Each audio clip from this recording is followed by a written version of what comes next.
Hey guys, welcome to another session of Epic 7. Today we're going to do my own account review. I'm going to review and showcase the heroes I have built for GVG Preseason 2. So now we're going to Season 2, so it's about time that I could, show a wave of what I've been using throughout the preseason. If you guys follow on YouTube, you guys would know, roughly which heroes I use. I will cover some in RTA as well, because as you guys know, I do like PvP. Guild Wars is still my favorite mode in terms of PvP. RTA is interesting, so a lot of the stuff I can talk about according to that. So first things first is a Scermia. Double crit set and immunity set. These are the stats going into it. I often do use her as my nuke, and the immunity set is important for me because usually I do run her. Let's say there's a Charles, Lilius, a Ravi, or let's say ML Ken on that team. The Lilius S3 and the Lilius turn with the provoke, because she gets a CR boost to 50%. Could most likely pin down my Scermia. So having the immunity on, to me, is very important, especially how I use her.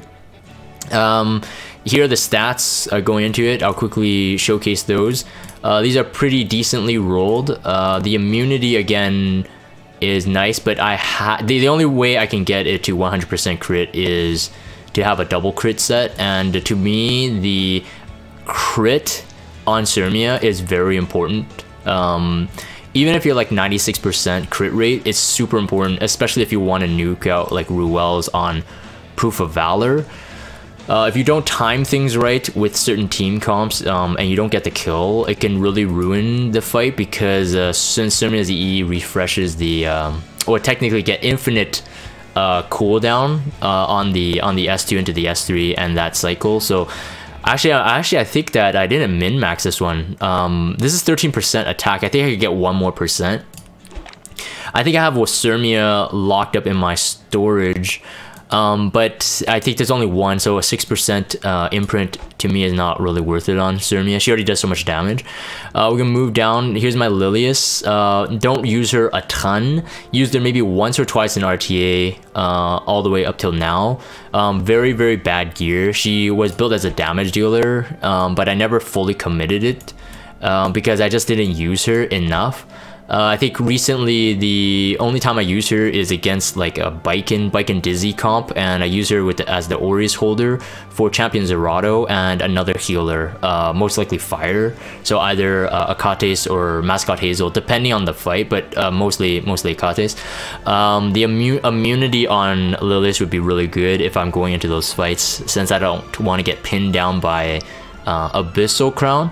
Not much special going on here. I'll just like quickly show this because it's not, I don't really concentrate on her a lot. As you can see, the 70 neck there. But yeah, that's it. And then Kayron on a counter set. I run him with the, obviously I min-maxed the crit chance. I do have 2. I do have both the S1 and the S3, both doing the damage. Since my Kayron is on a counter set and immunity, it's not going to be super fast to do any silence on, like, let's say a Bassar.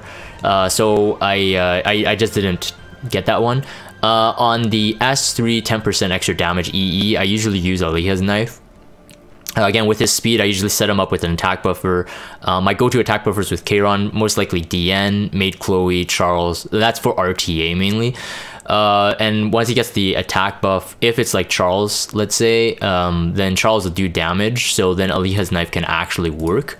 To me, the Aliha's knife, actually 20% defense penetration is very good.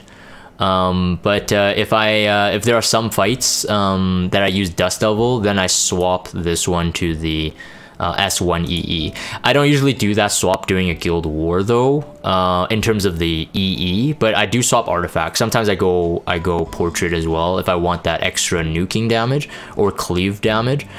That's specifically for guild war, of course. Here are the stats really quick. This one actually rolled decent for me, what I needed. It's a 67, of course, but immunity gear, if I have good rolls on them, good subs, I always roll them regardless of the tier.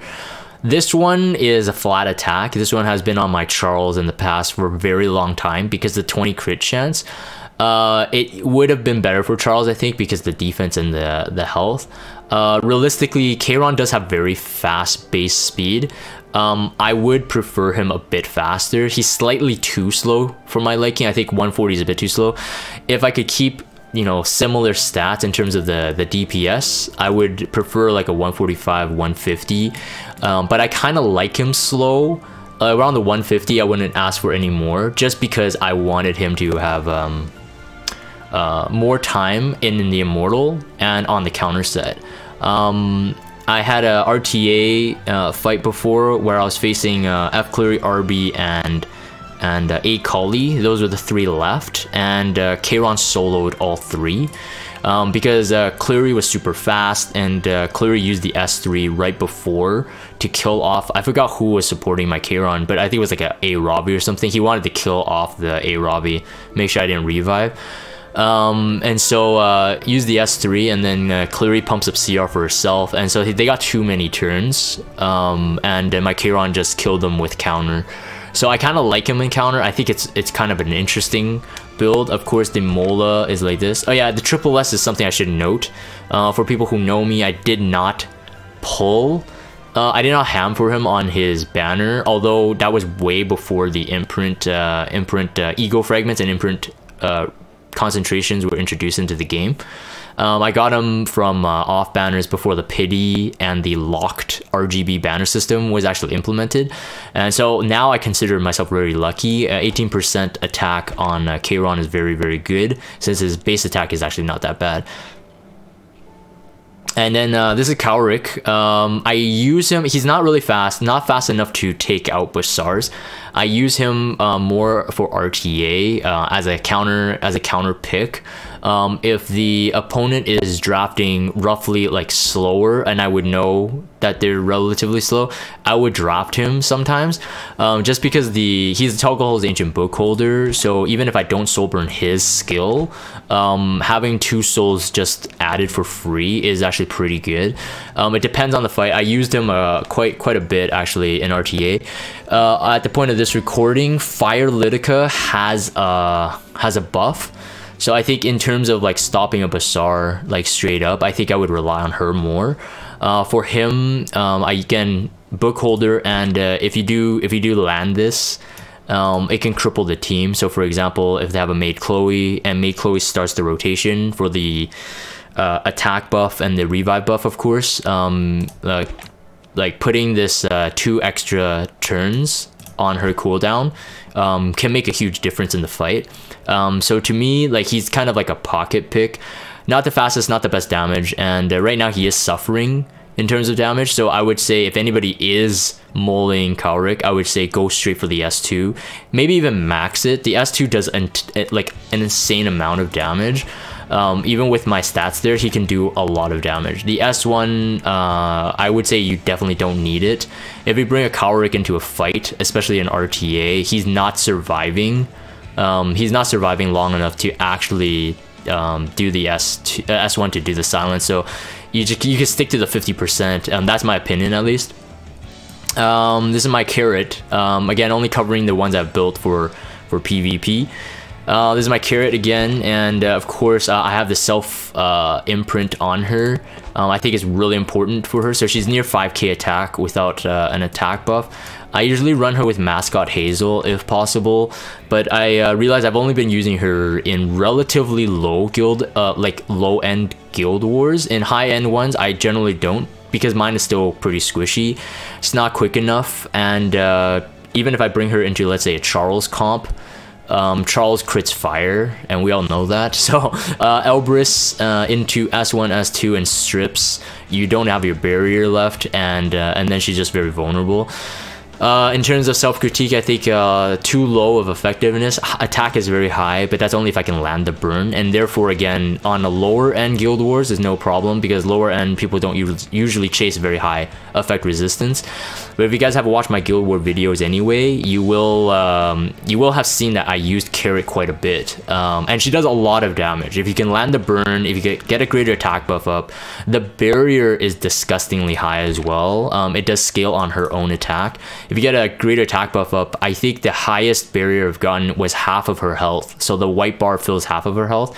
So that's at least like 5,000 HP barrier. I know a lot of people do run Chatty on her. I've never used Chatty myself. I've used Proof in the past, and I've also used the Tika Scepter, probably my main one. Here are the stats. Potentially you could get more, but yeah, these are relatively weird pieces that I put on her. This one's really bad. Only the effectiveness, but I think I can do better now. I have a lot of effectiveness gear, but she's right now on the back burner for me, although I did use her in the preseason, like I said. But right now I don't think I don't use her a lot, so I think I'm gonna take this ring, I'm gonna take this helmet, and even this weapon, and use it on someone else, if I find it, of course. Fire Kates, I think more and more people are catching on how OP she is. So if you do have one, definitely build her. I'll show you, if you guys again watch the GVG videos that I use her in, she's very effective. In fact, in one war versus Veritas, so one of the top guilds, it was #1 for pretty much the entire preseason. One of that guild wars, I fought with the Dizzy and Fire Kates 3 vs 1. Sorry, 3 vs 2 rather, 3 vs 2, and she pulled it off. And you can see the stats are not that good there. I got some 67 gear, I got some 71, so missing some flat defense, missing some flat health. She scales on health, the heal. All she needs is really the Mola +3. If you have a rod, that's even better. Then Mola +3, you don't need really anything else really. It would be nice to have some self imprints, because again, the self HP scaling. And here are the stats really quick again. The effect resistance, because with her EE she gives herself a 50% with the buff, so chasing up to 100 is pretty important for me, because usually you're dealing with someone with about 50 effectiveness if they're not like Dizzy or Bazaar or something like that. Like a pure debuffer, generally this is enough. So like a relative like provoker like a Crow, MLCC, generally this is enough, with the EE of course. This one, yeah, so this just does the increase the effect resistance of the caster for 2 turns when using Curing Prayer. So realistically she can have this up infinitely as long as you cycle the S1, S2 and S3.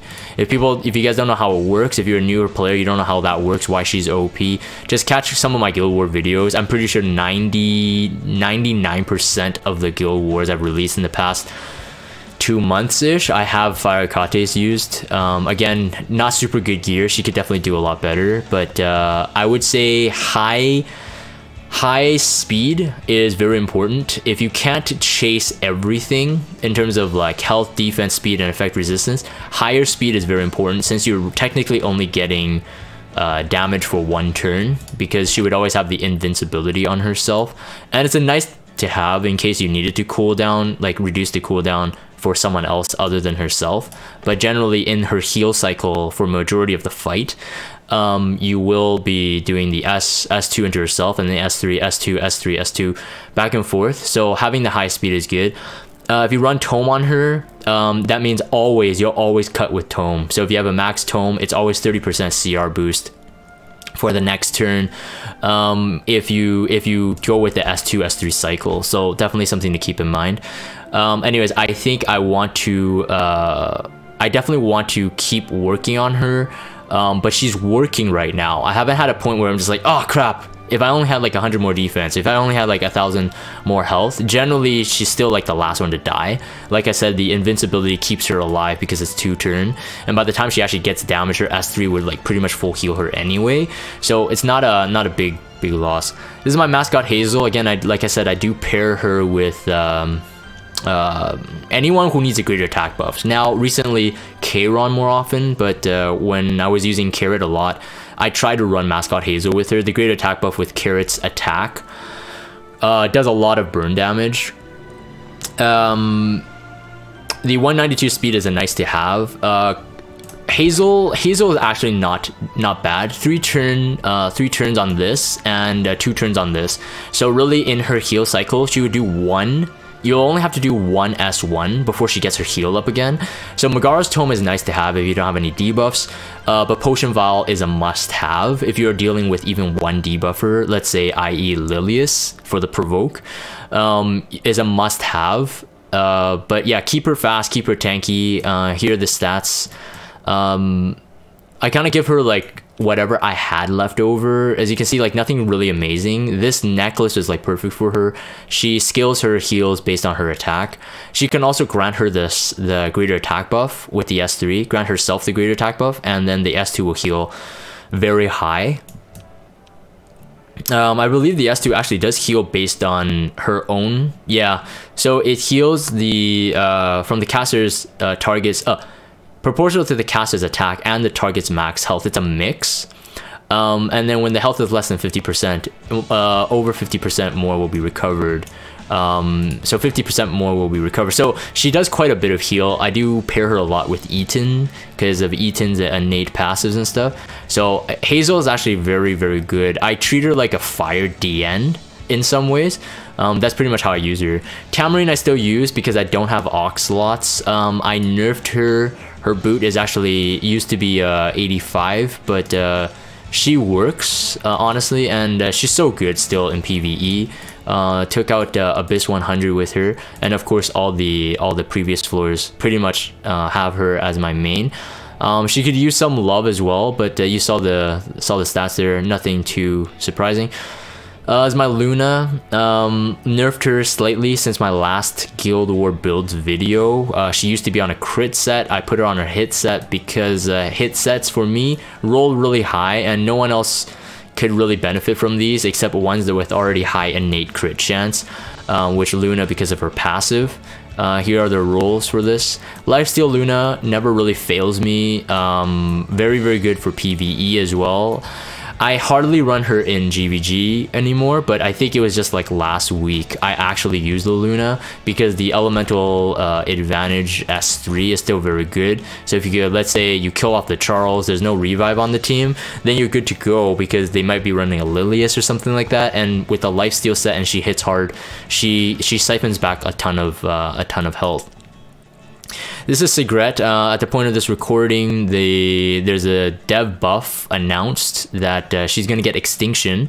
I'm very excited about it, so I will build her up with Immunity set and Destruction set. It will be kind of like my Lilibet. You guys will see this. I have 2 Sigrets sitting in my waiting room, so that's a 9% self-imprint. If I really wanted to do that, I guess I would. But this will roughly be the stats on immunity. I'm using a crit chance neck there, but that's just a little preview. Let's go for a Crow. This is my Crow right now. Recently changed him to an effect resistance Crow. 152, very nice for, again, mini debuffers, and of course throw some heavy RNG on the way of high end debuffers. You can show the stats here. Self-critique, it's a bit slow, could use some more health, but for the amount of effect resistance I'm chasing here, it was pretty hard. Although some things rolled low, and this one, it rolled that plus 15 into the attack, which was super salty because anything else would have been better on this ring, but feels bad, man. The boot can use a slight upgrade as well. Not super good there. But he's been working. I've been liking him a lot more with effect resistance because if I bring him into a Charles fight, Charles can't really strip his death buff, which can make or break the fight. Generally, I take too much damage if I lose my death buff from his strip. This is where I wish I was like my friend Code and was able to whale for triple S Crow. The 18% self-imprint would be very, very, very nice on him. I don't think Crow's going anywhere. He has such a solid kit. Pushback, CR pushback with defense, and then the S3. So he can be a tank, he could be a damage dealer, and then he provokes. So I mean, now with Holy Sacrifice's buff as well, I feel Crow is very good still. Like, he's always been really good, but he still remains very top tier for me. Tywin I don't use, Corinne not built. This is my SSB. I do have, oh no, this is maxed. So I need I think two more drinks in order to max it. This is my SSB. I haven't really had to change her in a long time, just because I haven't ever found any more gear that would be better for her, without, like, you know, making her too effective and someone else ineffective. I kind of do like to spread myself around pretty thin, but she has been working so far. Immunity, of course, like I say, I think on everyone, especially slow, she's pretty slow. The rolls there are okay. This T88 rolled okay. The 25 effectiveness is nice. I like the effectiveness on, I like high effectiveness on SSB. Higher would be better in my opinion, especially with the stats I have, but some things rolled low. This one is nice for the flat health and the defense. This was free. This would be a huge upgrade if I can get some replacement.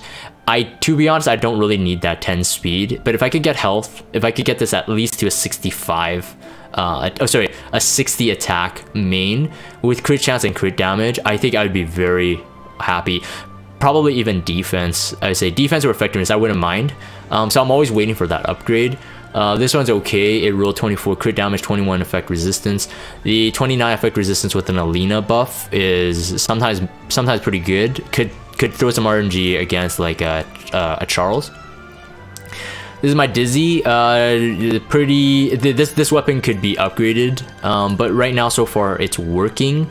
Usually bring the Dizzy, G Armin, or Crow, and the Fire Akates to the pretty meta cancers teams, Charles, RB, MLCC, Lilius, those kind of teams.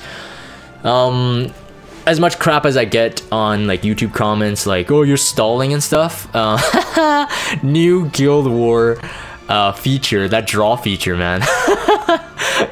No longer people need to bring Dizzies, man. They literally just bring in a tank and 2 healers, and they'll still win as long as they win the other round. But regardless, this is the critique for the preseason 2. Again, show the stats. Defense, I mean, pretty self-explanatory. Dizzy is pretty OP without having really good gear. She just works. So nothing super special here. This boot rolled pretty decent, especially for Dizzy, I think. Very high defense. Mages just generally have high base defense, and she's a Taurus mage, which is exceedingly high with HP, of course. Taurus mages are known for that, with decent speed and effectiveness and effect resistance. They're splashed with a ton of good stuff. So yeah, anyways, that's my Dizzy. I usually run her on Isla Violin now, sometimes on Abyssal Crown. It does depend.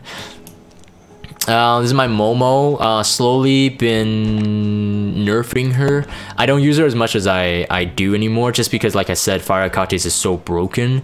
Momo always had the problem with banking on the RNG of Purification to cooldown reset from her skill tree, and then you're kind of stuck with doing the S1 too much if you don't get the good RNG. Of course, if you get it, she heals just like, you know, as good or maybe even more safe than Akates, because she could put an immunity buff up. But I'm keeping her this way. A lot of her old gear is on my current Crow build right now, so just quickly showcase. I mean, she'll work. Her speed is relatively slow. I'm okay with her defense and health ratio. It's okay for me. If you slap a rod on her, you get some extra stats in there. It says it hits about 17,000 HP-ish, but the defense is roughly kind of low. Angelica is not built. DN, this is my DN. I really like her. I revised her when she came back from her banner.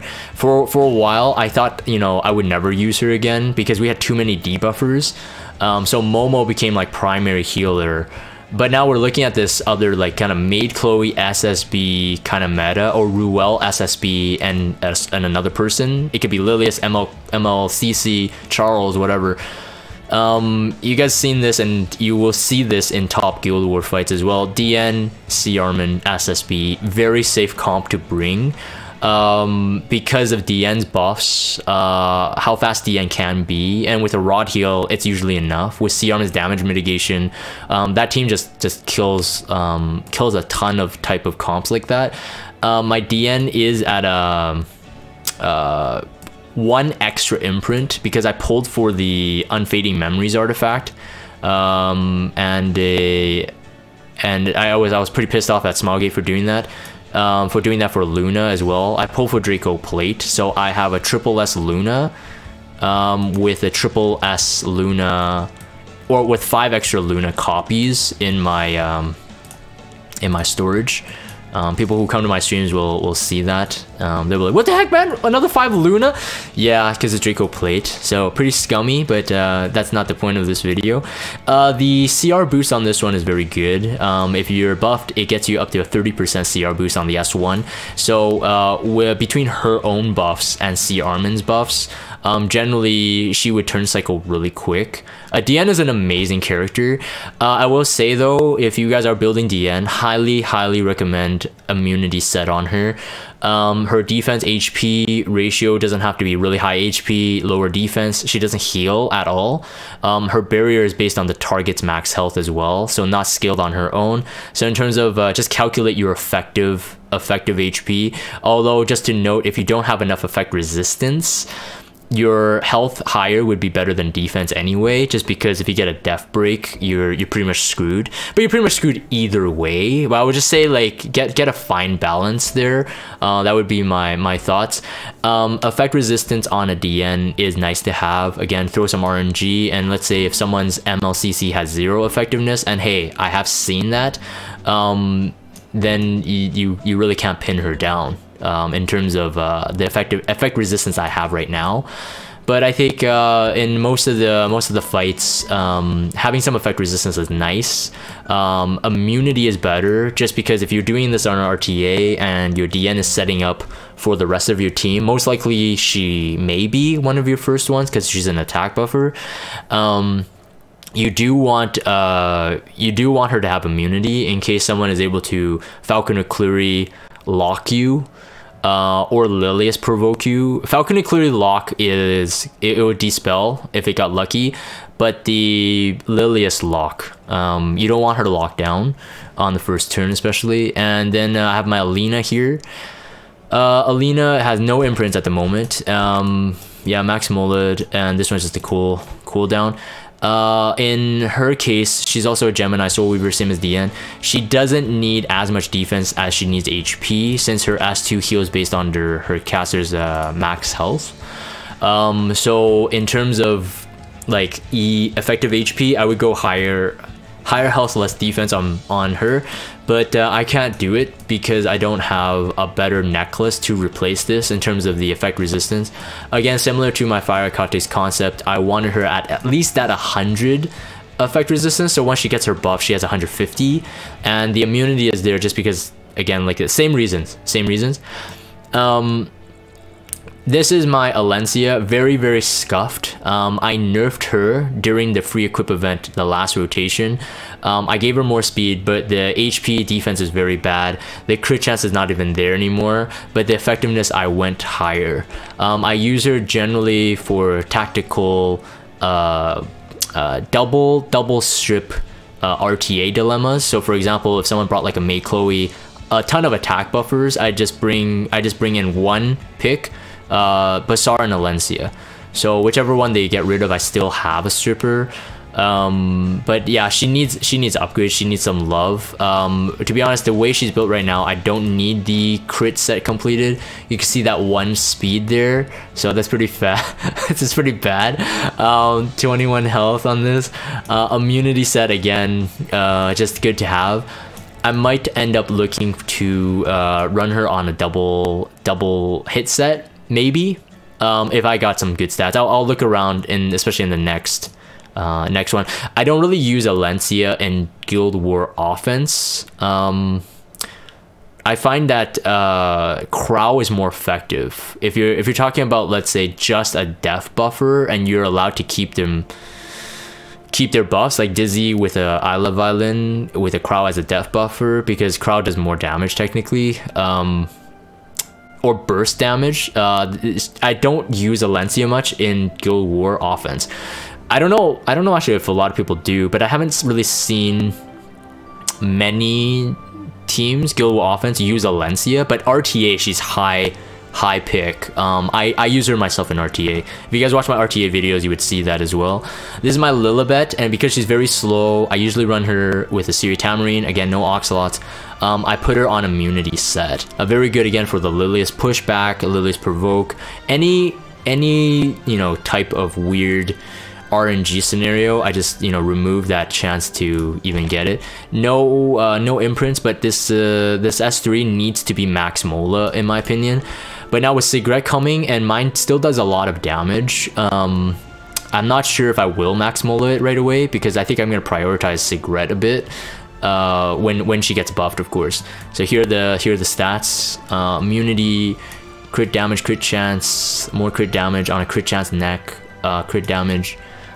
We got a lot of destruction sets, especially now with the arena as well, the arena gear. So there's gonna be a lot more destruction set nukers that I'm gonna be building. Purgus I used to have built, and I have ran him in Guild War during the preseason, but I stripped him now since I pulled ML Feels bad. I only have one Sigurd Scythe, and he was using it, but now that I have ML I won't be. This is my Yufine. She has a S imprint, 12% attack, pretty molded there. Stupid story. Actually, you know what? I will share this. Stupid story is that the reason why I have so many Yufines is because I hammed on Merciless Glutton. Okay? I wanted one Merciless Skeleton. I had no Yufine dupes. And it was just rage pull, man. It was just rage city. But then if you guys recently watched my video, Emblem's laughing on the stream. If you guys recently watched my video in terms of the Mystic summons for Little Queen Charlotte, I pulled Little Queen Charlotte a lot during the Merciless Glutton rotation. I ended up getting 8. So in both ways, I'm salty because, okay, well, one, Yufine's not bad to get the attack. But it's still salty. I was honestly gonna be like, okay, I'm gonna pull one Merciless Glutton and then I'm done. But then I ended up getting like a SU Fiend. I'm like, what the frick, man? And then on the Mystic summons, it's just all Merciless Glutton. So yeah, anyways, side story apart, here are the gear stats here. 9 speed, 15 crit chance, attack, and this one on immunity, crit chance on this one kind of saves this build. The low crit chance is easily replenished with something like Hellcutter. Hellcutter really benefits her because of her high base attack. And she's not super fast. I mean, in general, she's not going first. So with Hellcutter on, she'll pretty much get the crit. There has been one Guild War that I have posted on YouTube as well. I was just like, oh, easy clap, S3 on ML Ken, it's over, but I didn't crit. Generally, I do run her with some crit chance imprinter. So like Charles, my Charles is never on the imprint concentration, is always on the release. So I always get fed by Charles. Yeah, so I use her a lot in the SSB, Charles, MLCC comps. And having the immunity on that, in my opinion, is very important. You don't want to get debuffed by SSB. Even with the elemental advantage that you have, you just don't want to get it. This one rolled actually decent. This one's going on. I don't think I'm going to change my Yufine up anytime soon. Other than that one Papega moment with that ML Ken missing the S3. The good thing is that with my damage though, the ML Ken still die with the S1. Because the S1 with the EE does a 1 point, technically ends up being a 1.3 times mod. And so yeah, it does like 14,000 damage usually on a average ML Ken. Not saying like the super tanky ones. I was saying that the artifact name alone makes it funnier. 8 Merciless Gluttons. Yeah, feels bad, man. Ironic, huh? Ironic. Oh, this is my Green Armin. Green Armin, as you guys see that I am using her a lot in Guild War, again, to deal with the cancer comps. She's very good. Don't overlook her. I actually put her on the back burner way too long. Although I will have to say, like, when I got into Iggy, most people were running Green Armin by then, but even before I was in Iggy, I knew a lot of people were starting to experiment with her after she got the dev buff, but I just never took her seriously. I never really looked into her. Once her EE came out, the S1 with the takedowns chance of stunning increased by 25%. This just became like, okay, you must build her. Because then with the S1, if they're not debuffed, it has a 60 plus the 25. If they are debuffed, it's 100% chance to get the stun. Of course, that's not counting the immunity, so proc rate wise is 100%.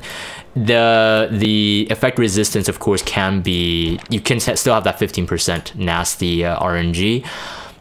She's on like some crappy gear, some free event gear, really chasing some speed effectiveness, 99 effectiveness on this one. So even though like some of these necks rolled like to me pretty bad, it ended up being useful. This one rolled really high.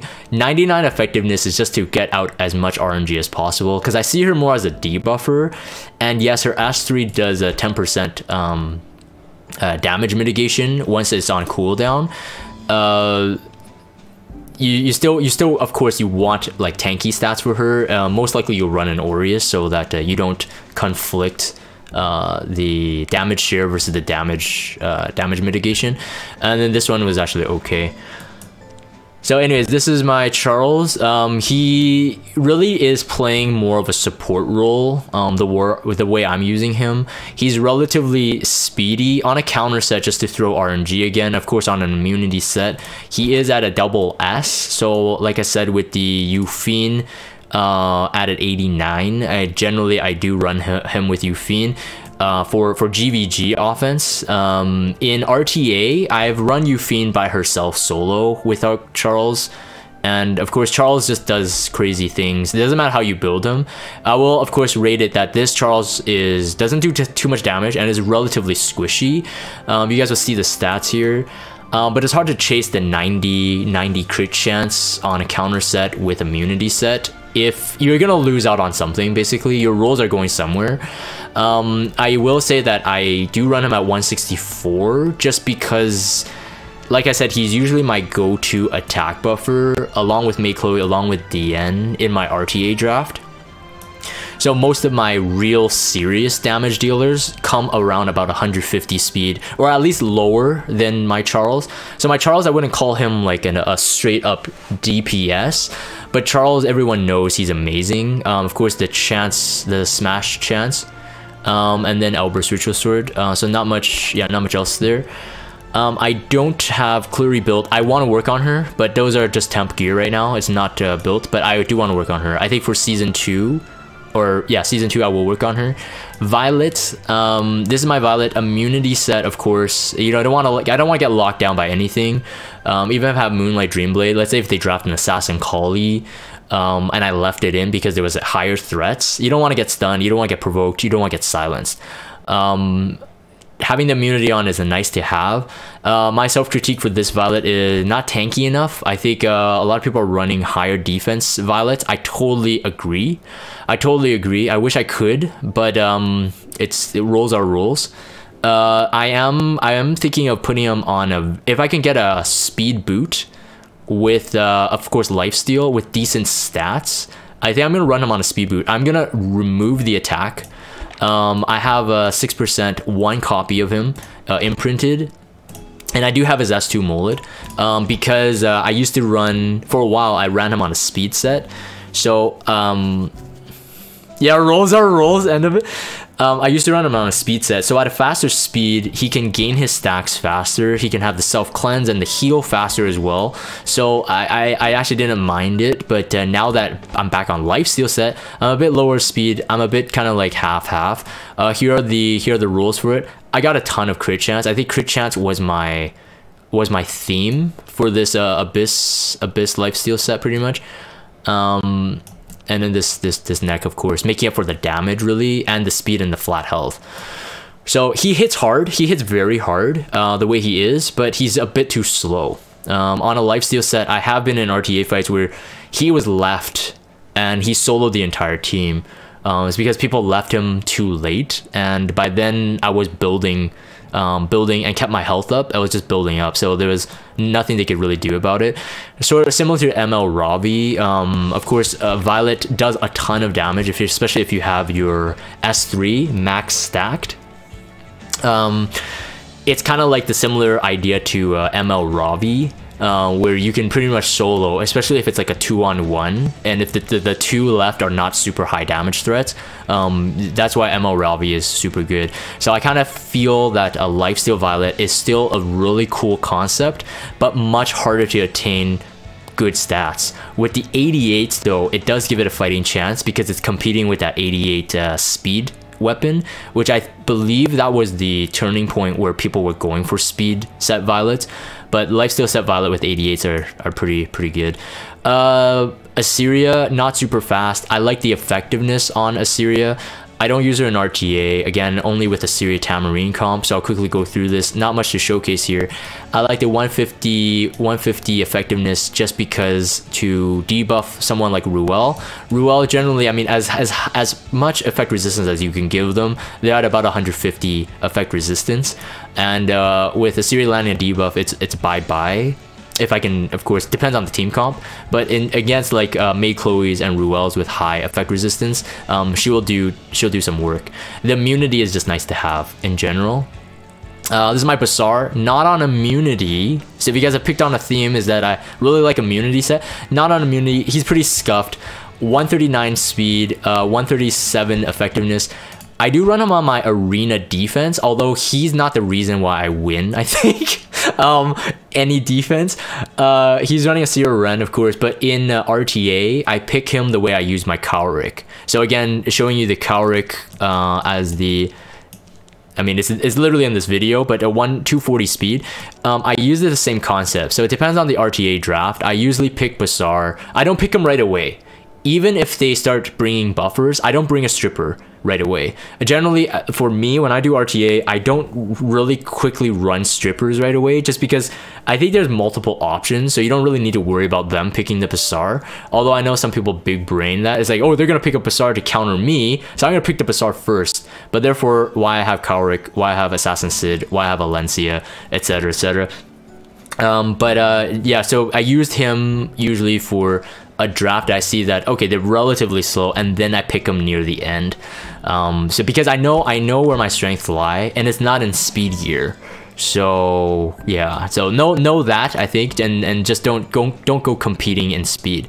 Gunther was built, never used him, but we'll talk about him next time. I had a theory craft on a Guild War defense, thanks to Melanie. He's an Iggy. His big brain really set me off to like I pretty much like I almost maxed him, and then like I got him like all this gear. It was like strictly for him. I crafted this neck just for him as well, but I ended up never using that defense team, so you guys will never know. unless you're the few people that actually I talk to about it. This is my Little Queen Charlotte at the moment. Of course, immunity set, and not on a speed set. I have her on a speed boot. I kind of like her tanky. This Alencia Nox's Wrath is not her main. I plop this on only to save myself inventory space. I don't use this at all. Hellcutter would benefit her if you need that crit chance because of the attack. And generally, you're still going to get some stacks. Depending on what teams you're fighting, you're still going to get it. So Hellcutter would be better anyway. I recently used her in a Guild War versus Whale. I used her twice. I used her with DN herself and SSB versus someone that I would usually bring a C Armin DN SSB into. So she kind of took the C Armin role, but I got an additional damage out of it. And she can self immunity buff, so it was kind of cool. This is the Mola I have into her right now. I think I'm gonna hold off on the S1. To be honest, the damage mod is so low that I don't feel this extra 30% damage from the raw Mola is gonna do much. But in terms of stats, that's pretty much it. Could use a better weapon. Helmet is where I'm getting a lot of my crit chance from, so I think I'm gonna keep that one. This one's where I'm getting a lot of tanky stats from, so I'm gonna keep that one. This neck could be upgraded. It's got pretty decent low rolls on it, to be honest. This one's okay. I'll probably keep it to combine with the 88 helmet. And then this one, I think I'm gonna keep. So I think I probably work on like these two pieces as priority. If I was gonna min-max her, her attack is very low, but with a with a Portrait of Savior for GVG, it's at 3k attack. And if you are bringing into nuking some Dark Elemental, she already ignores defense and an additional 30% against Dark, so she does a lot of damage. Very good nuker. I know a lot of people do run her as high nuking hero, but I feel like there's so many nukers, like why not just bring a Sirmia in a way? Like that would be my question. Like if you're gonna go straight nuker, because I feel that she has a more supportive role to play for my team comp, so I kind of like her like this. But more defense and more HP would be nice as well. I like the speed where it's at. This is my C Armin, of course, on immunity set. That goes without saying. Must have, I think, on a C Armin. She has that triple S. My green Armin is missing a couple because all of them went to C Armin. When I pulled her, I'm like, what? Finally got C Armin. Hopefully I will have that reaction one day when I pull Oxlots. Not super fast, is okay speed. The tankiness is like whatever, and I think relatively she's doing work for me, so I think it's okay.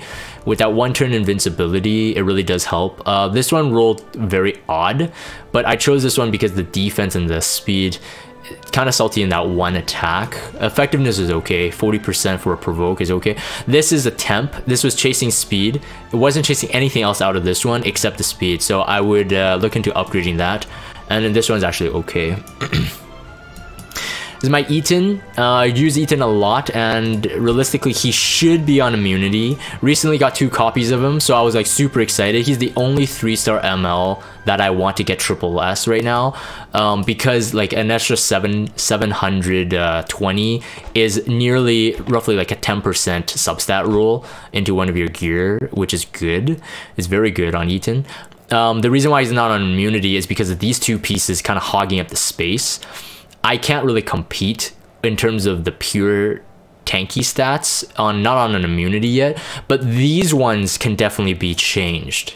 So these ones can definitely be changed. I mean, they got all the right subs, but it's just like it's a lower roll. So I definitely have to see what I can do here. This is okay.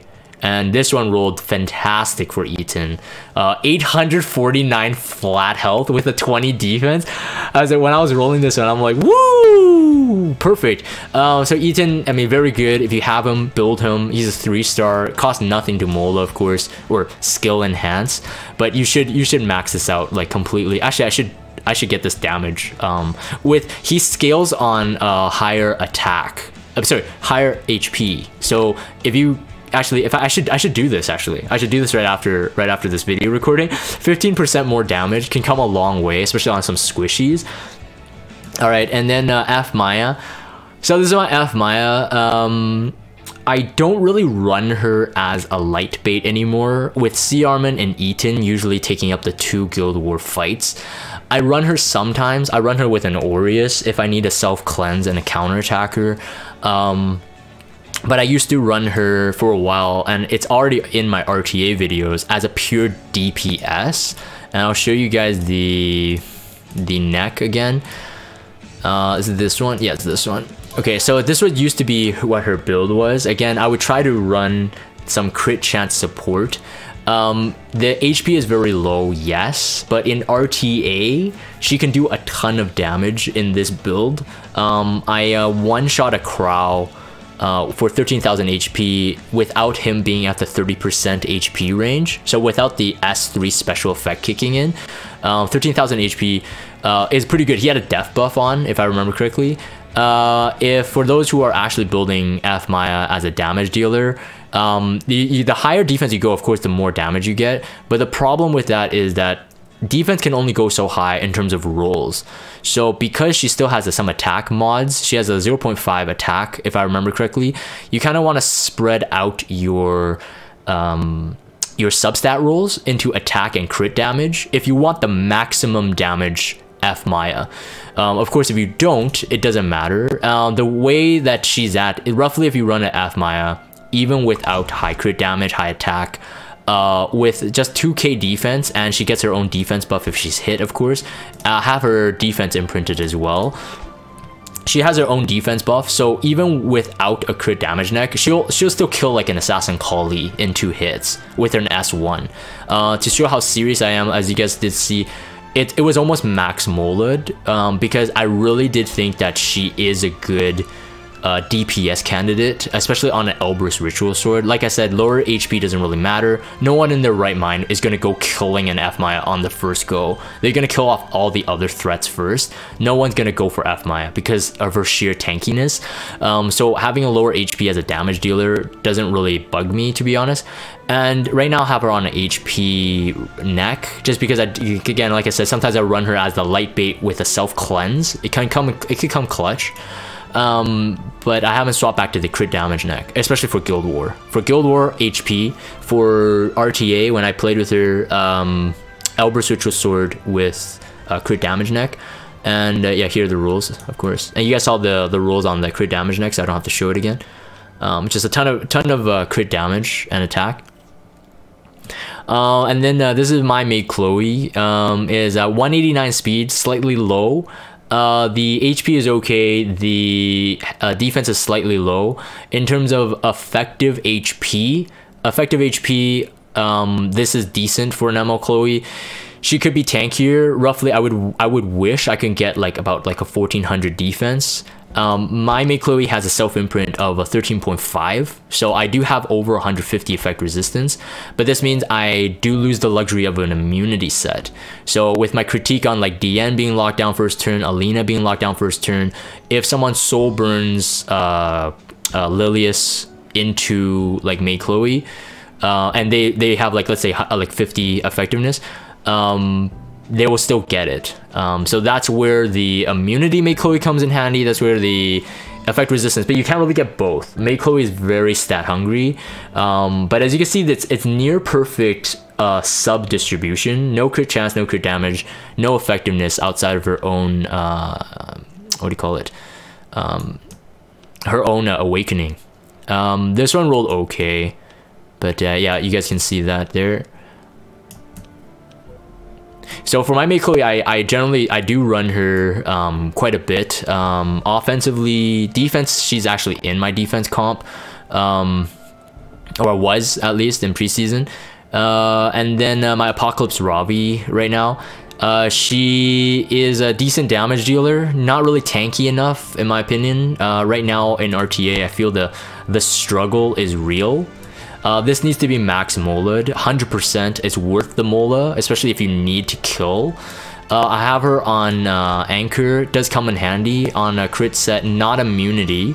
Realistically, that is something I want to do. Same problem with Violet, is that you don't want to pin down at all. You don't want to pin down, you don't want to silence, you don't want to stunned, you don't want to provoke. So that's why the Timeless Anchor is useful on her, and that's kind of like my solution for having immunity.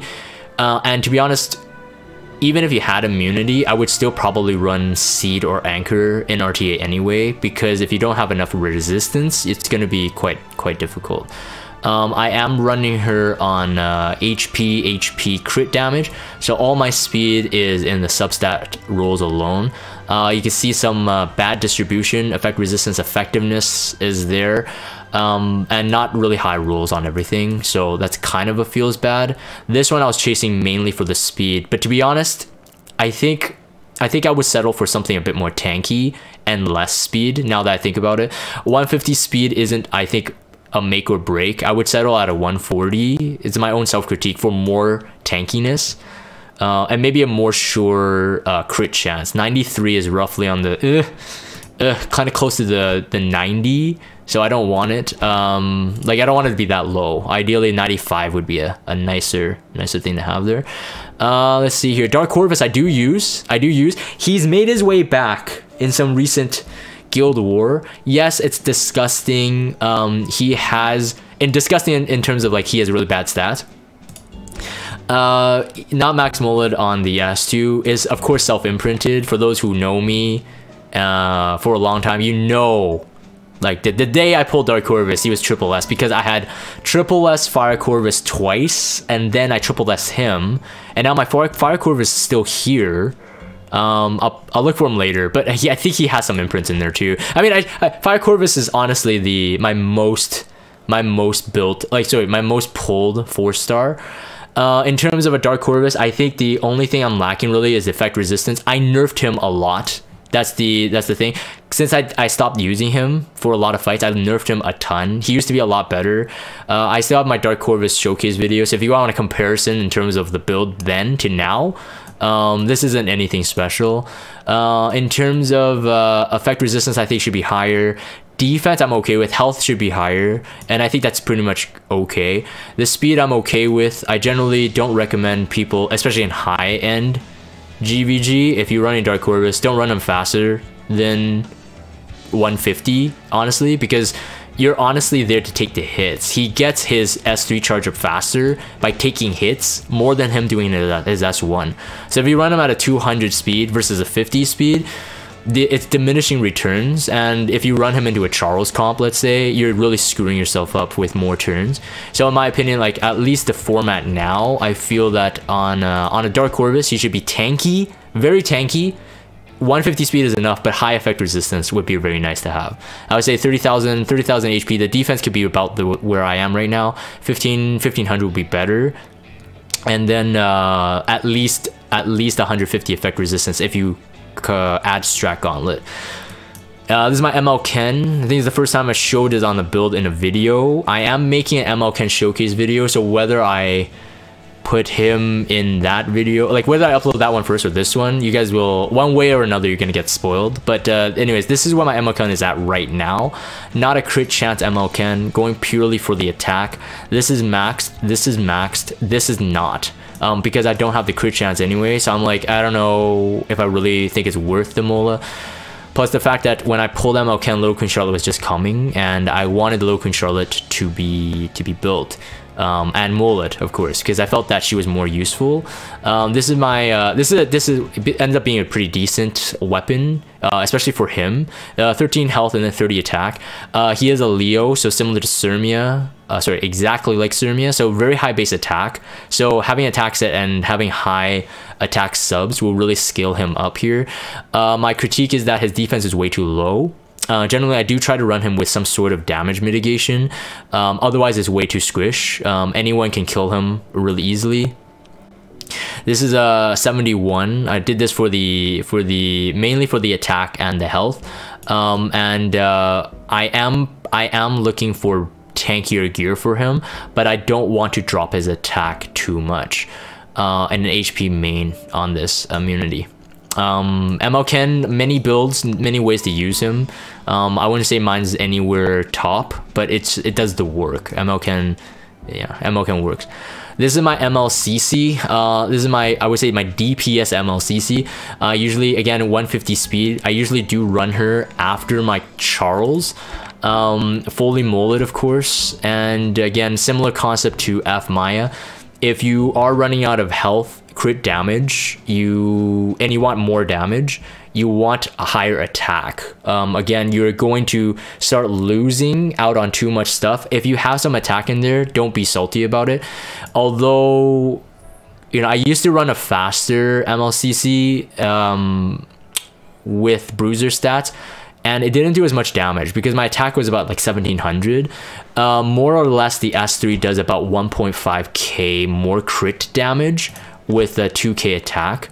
On some squishies or on some certain fights, that 1.5 can make or break the fight. Obviously, you know, you wouldn't use a MLCC to be fighting a Crow, in terms of like, you're not using her to nuke a Crow anyway. So these are the stats I have in her here. Pretty much zero effectiveness. So you know, pretty much I use her as a damage dealer. So far, outside of the potential Litica buffs coming, the F Litica buffs coming down the line, I pretty much use her to counter F Litica in a lot of the fights, and Sage Baal. Outside of that, I mean, the protection is still nice to have with my kind of RTA draft, and on an Elber's Ritual Sword, and immunity set, of course. This is my Assassin Sid on a broken set. Has RNL, and It's not super fast, but he does the job I need. The crit rate is slightly low, but he does have crit chance imprint. Generally has no problem getting the crit off. Maybe once or twice I do have him miss a crit here and there, but very low. In terms of damage dealer though, I am very amazed how much damage he can do. So over time, as I was using him, I actually max molded his S3. His Soulburn S3 does so much damage. It's insane. It's insane, especially if he has an attack buff. And I ended up just molding him because I actually use him in RTA. I used him a lot in Arena, and I did use him in Guild War defense as well. Got a couple wins, but I have other builds now. Assassin Collie is not built, so we'll skip that. This is my champ Zerato. You guys have probably seen him in a couple Guild Wars, but mainly to deal with Biken or Dizzy, something like along those lines. Like I said, to pair up with my Lilius. Not on really good gear. I'll just roughly show kind of like not the free gear. This one is actually okay. I run him actually on a double health if I need to tank, let's say, a Biken face on. But now with I have a couple spare 88 Abyss lifesteal, and I might be looking into something like that. It's got more speed in those pieces too, so I think I might be making the swap soon. But we'll have to see. I think that's pretty much it in terms of my GVG build heroes. Yeah, so that's pretty much it. So that's my GVG roster. You guys have probably seen them anyway during the GVG videos, but hopefully that has been insightful. And for those who are watching this video and later it's like, you know, hey Jagan, can I see this build on this hero? Build on this hero, and you guys come on the stream, often hear that, oh yeah, I'm not gonna show it until these batch build updates. That's when I plan to do them now. At the end of a Guild Wars season, whether preseason or normal season, I'll showcase all of the ones that are popular in defense and in offense, because from this point on, because I'll show you guys just the gear. If I go with just a level of the gear, you see that there's a lot of like 88s, a lot of epics that are not equipped. They don't have the green E around them. So like there's a lot of stuff that I'm working on right now in terms of like making notes on like what I want to use, and you know, how I want to rebuild certain heroes. So I have no problem showcasing this right now. You can see a lot of 88s, a lot of red gear. Anyways, not the ring, of course, not the neck and the ring. But yeah, so I have a lot of stuff in the works. So hopefully you guys will enjoy those build videos there. And I'll end this for the video recording sake. So if you guys have Discord, check out the Discord server. Follow me on Twitter. Subscribe to YouTube if you haven't. As always, thank you guys for watching, and I'll see you guys next time.